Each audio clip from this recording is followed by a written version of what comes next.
Okey, Assalamualaikum warahmatullahi wabarakatuh. Nama saya Muhammad Izzaddin bin Kamil. Saya akan menerangkan mengenai pengenalan. Okey, menurut Wikipedia, pendidikan bermaksud adalah merangkumi proses pengajaran dan pembelajaran ke perkara khusus dan juga sesuatu yang tidak dapat dilihat tetapi lebih mendalam dengan matlamat utamanya adalah menyampaikan ilmu kepada pelajar agar dapat melahirkan insan yang memberi impak yang positif kepada masyarakat.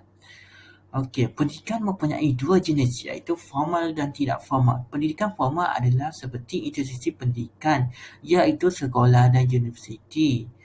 Yang kedua adalah pusat keagamaan seperti masjid dan gereja. Okey, pendidikan tidak formal adalah peribahasa, kata-kata semangat, didik dan juga didikan ibu bapa. Okey, menurut daripada Journal Harvard Education Review tahun 1955, kita dapat dapat konklusi mengenai apa itu falsafah pendidikan. Antaranya adalah falsafah pendidikan dapat digunakan untuk menyelesaikan isu pendidikan yang dikaji. Yang kedua adalah soalan utama dalam falsafah pendidikan adalah apakah itu pendidikan. Untuk mengkaji falsafah pendidikan, perlu menggunakan kaedah spekulatif, normatif dan analitik. Okey, contohnya falsafah pendidikan negara dilahirkan bertujuan untuk melahirkan kedudukan yang bersifat kemanusiaan tinggi, seiman dalam fizikal, emosi, rohani dan intelek dan juga melahirkan seorang yang cekap dalam membuat kerja. Okey. Poin keempat adalah panduan arah tuju atau pendapat mengenai pendidikan dapat dilihat di dalam falsafah pendidikan.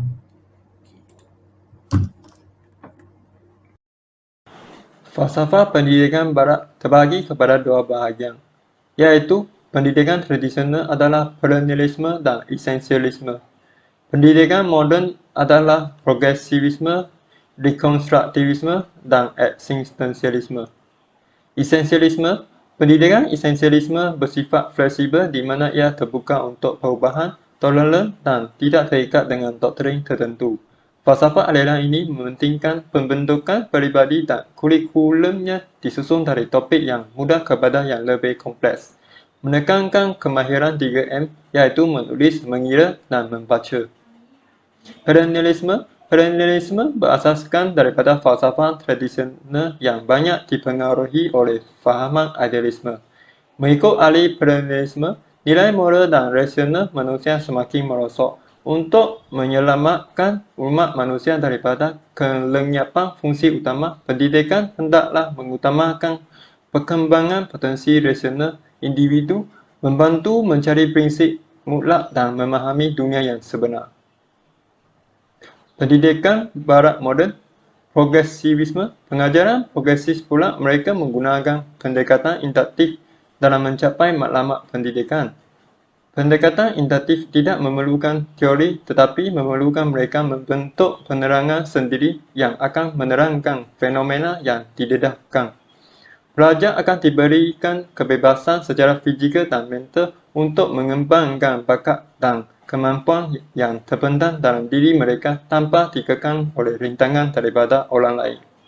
Eksistensialisme, aliran fahaman eksistensialisme mengutamakan pembelajaran sendiri dan bukan mencari ilmu pengetahuan. Pelajar tidak seharusnya mengorbankan individualiti mereka untuk memperolehi ilmu pengetahuan. Oleh itu, hanya pembelajaran yang berkesan sahaja yang mempunyai makna kepada individu berkenaan. Fokus utama kurikulum hendaklah dipindahkan daripada perkara alam dunia kepada dunia personaliti, bersifat bebas dan berdasarkan minat pelajar.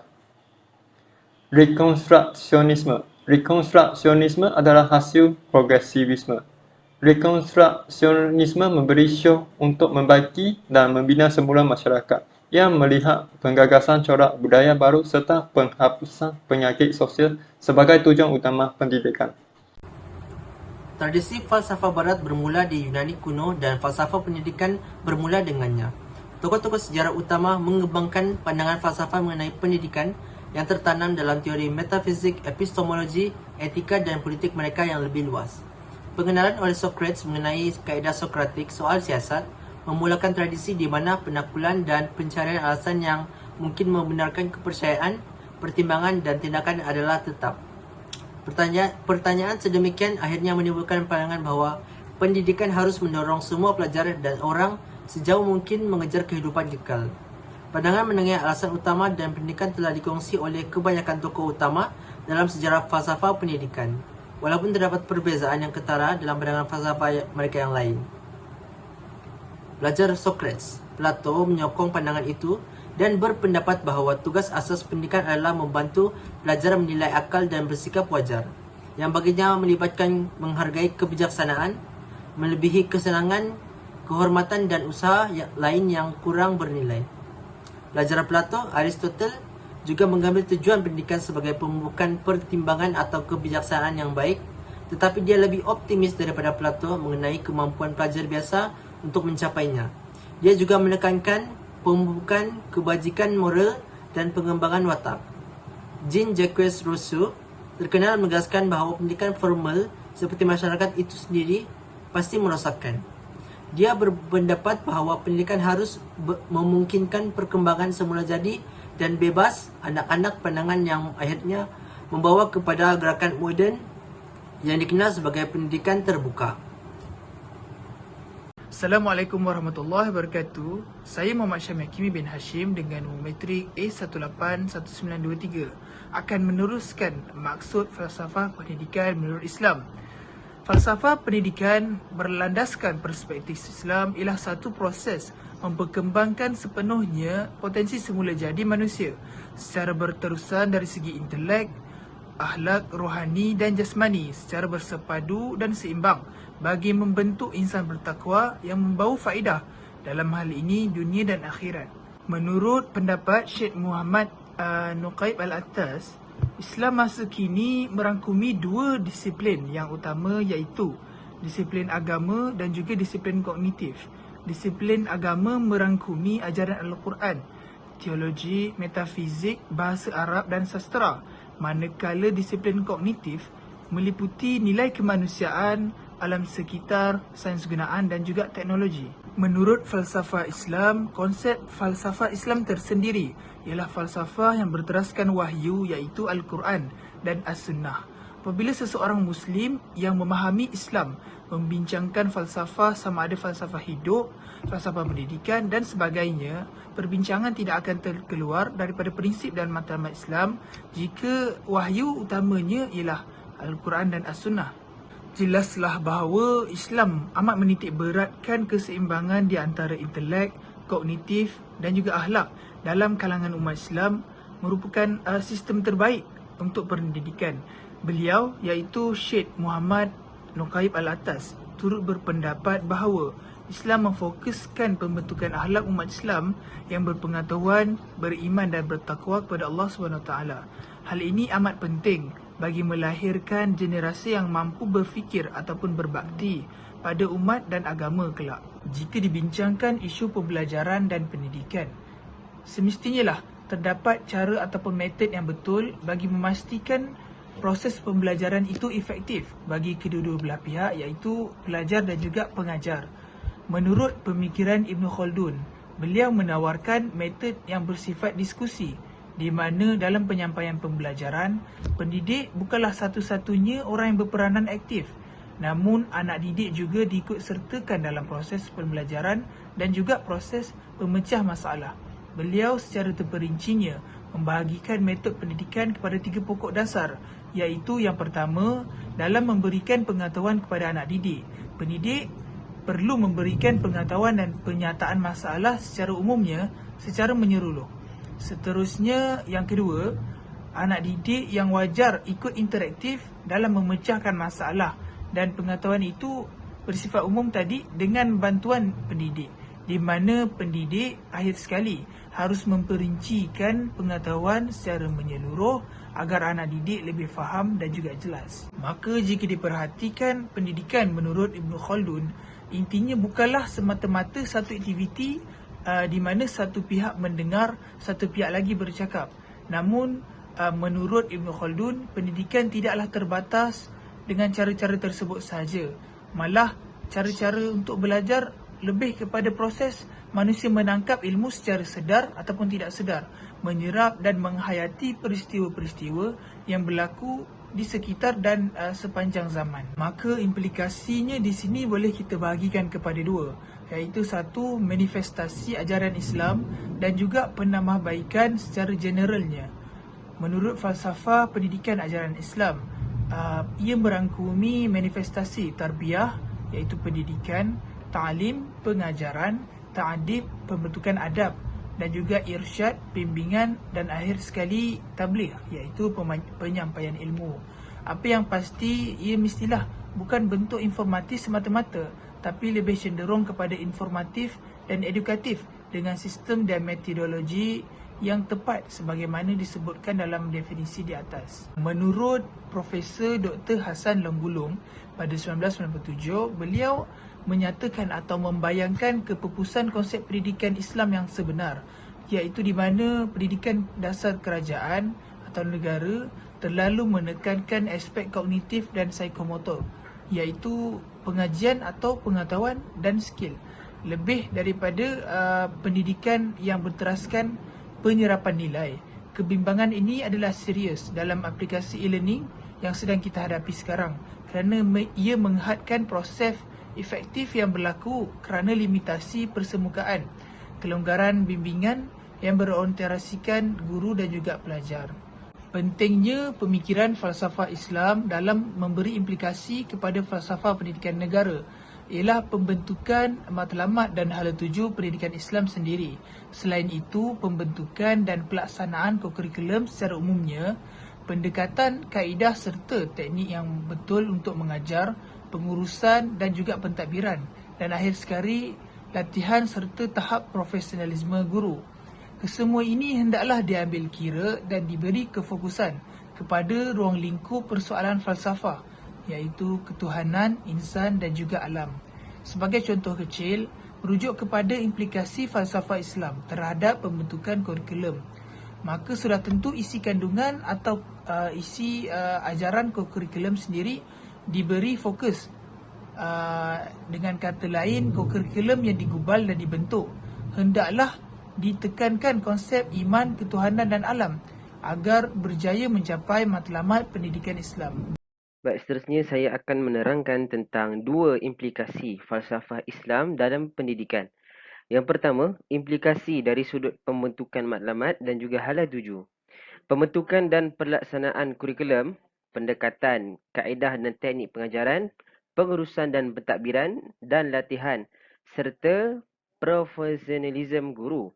Kesemuanya ini hendaklah mengambil kira dan memberi fokus kepada ruang lingkup persoalan falsafah, iaitu ketuhanan, insan dan alam. Sebagai contoh, merujuk kepada implikasi falsafah Islam terhadap pembentukan kurikulum. Oleh itu, perkara yang perlu dimasukkan dalam kandungan pendidikan Islam mestilah menekankan ilmu ketuhanan, ilmu fardu ain dan ilmu fardu kifayah, ilmu duniawi dan ilmu ukhrawi yang mana ia dapat melahirkan generasi Muslim yang seimbang dan bersepadu. Seterusnya, implikasi yang kedua adalah implikasi kepada amalan pengajaran guru. Misalnya dari sudut teknik dan juga kaedah mengajar, menerusi pemahaman tentang konsep ketuhanan, guru hendaklah dalam pengajarannya sentiasa mengaitkan dengan kekuasaan Allah Subhanahu Wa Taala, menguatkan penyampaian isi pelajaran dengan dalil dan nas Al-Quran, mengamalkan nilai-nilai Islamiah dan menyedarkan murid tentang tanggungjawab sebagai hamba dan khalifah. Begitu juga menerusi pemahaman tentang konsep insan.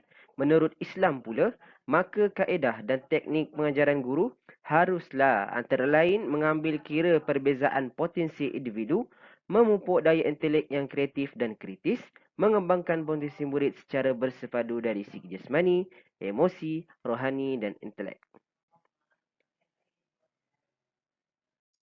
Assalamualaikum warahmatullahi wabarakatuh. Saya Nakyuddin bin Japri dengan nombor matrik A181444 akan membentangkan mengenai kesan-kesan kepada kehidupan masa kini terhadap cabaran pelajar masa kini untuk belajar dengan capaian internet yang teruk. Antara kesan-kesannya ialah komunikasi di antara guru dan pelajar terganggu. Para pelajar yang berada di luar bandar agak sukar untuk mendapatkan internet yang baik ditambah dengan kekurangan fasiliti jalur lebar. Talian internet kadang-kadang boleh terputus sewaktu mereka menjalani peperiksaan ataupun pembentangan. Tidak semua pelajar dapat menggunakan talian internet yang kuat untuk berkomunikasi dengan guru sebagai satu rujukan. Kesan yang kedua iaitu ibu bapa terpaksa mengeluarkan wang yang banyak. Kadang-kadang ibu bapa terpaksa berhutang untuk membeli internet atau peranti yang sesuai untuk anak mereka belajar. Ditambah pula, dengan pembelajaran di atas talian menjadi satu kemestian di kala musim COVID-19.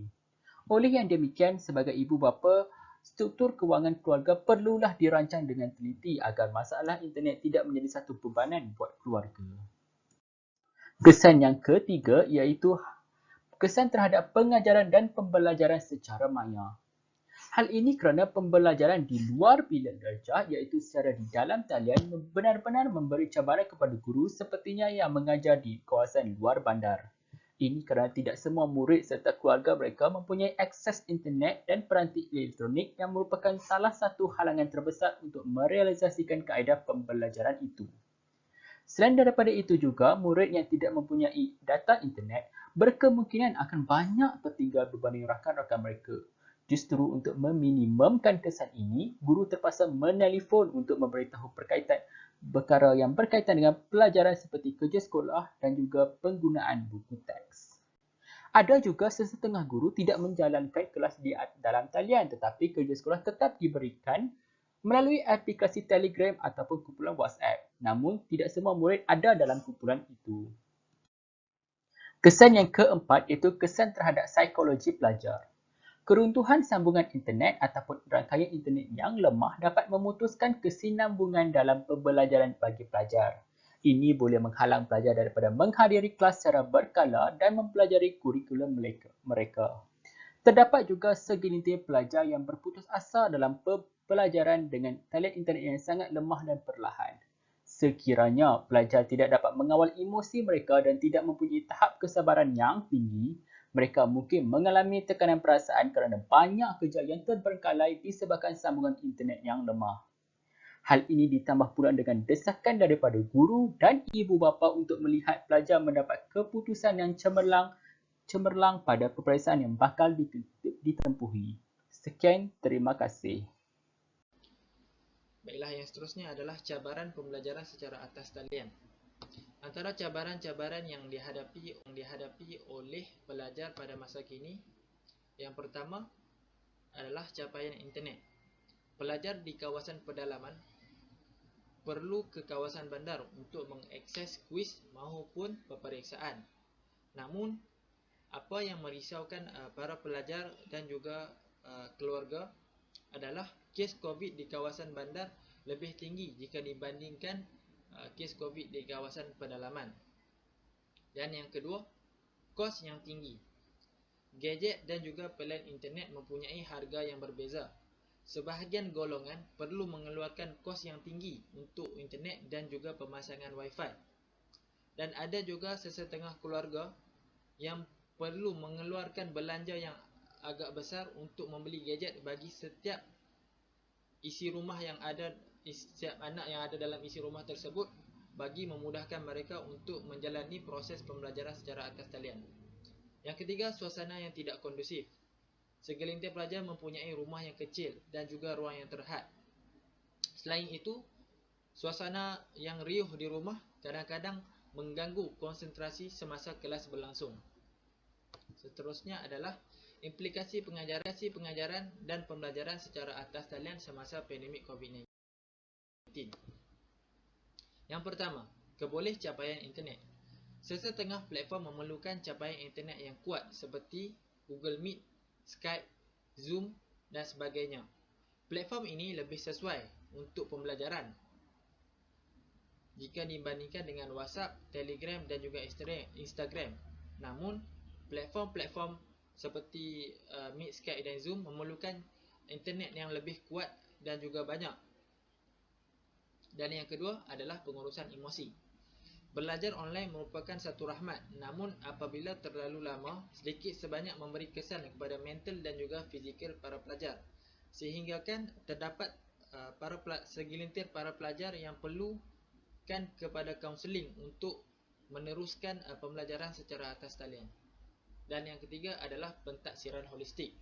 Berdasarkan pentaksiran ini, ianya untuk mengukur pemikiran aras tinggi pelajar sebagaimana yang dikehendaki oleh falsafah pendidikan kebangsaan. Pentaksiran ini mampu melahirkan murid yang seimbang dari segi jasmani, emosi, rohani dan juga intelektual. Seterusnya saya serahkan kepada pembentangan yang seterusnya. Nama saya Haikal Iskandar bin Muhammad, nombor metrik A182020. Sebagai kesimpulan daripada laporan di atas, kita dapat mengetahui bahawa terdapat banyak masalah yang dihadapi oleh pelajar pada masa kini kerana capaian internet yang teruk yang menyebabkan mereka sukar untuk belajar. Falsafah pendidikan ini terbahagi kepada dua, iaitu daripada sudut pandangan barat dan sudut pandangan Islam. Kedua-dua pandangan ini mempunyai kebaikan masing-masing yang patut kita ambil untuk menjadi teladan dalam kehidupan seharian kita. Tujuan atau matlamat pendidikan ialah untuk mengembangkan potensi individu dan mencapai kesedaran kendiri. Falsafah pendidikan barat pada masa kini mengandungi unsur-unsur falsafah tradisional dan juga aliran moden.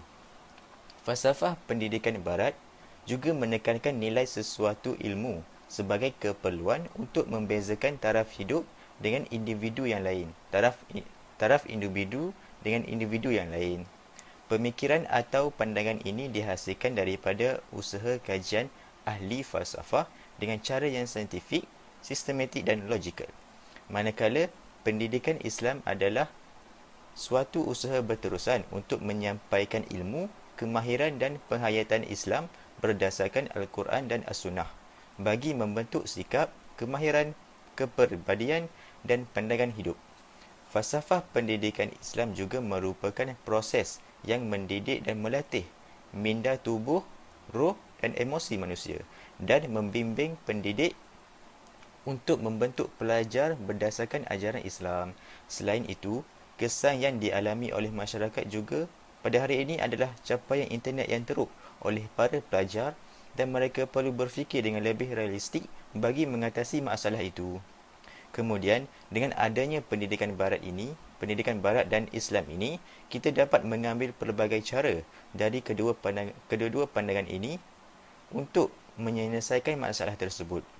Amalan-amalan yang terdapat daripada falsafah pendidikan barat dan Islam ini terlalu banyak. Oleh kerana itu, masyarakat pada masa kini perlu mengambil beberapa amalan yang terbaik untuk diterapkan dalam kehidupan bagi tujuan mendidik. Secara tidak langsung, perkara tersebut dapat membentuk insan yang terbaik yang berjaya suatu hari nanti. Berikut adalah beberapa rujukan yang kami dapat daripada capaian internet untuk menghasilkan satu laporan berdasarkan tajuk yang kami telah hasilkan. Jadi itu saja daripada kami. Sekian, terima kasih.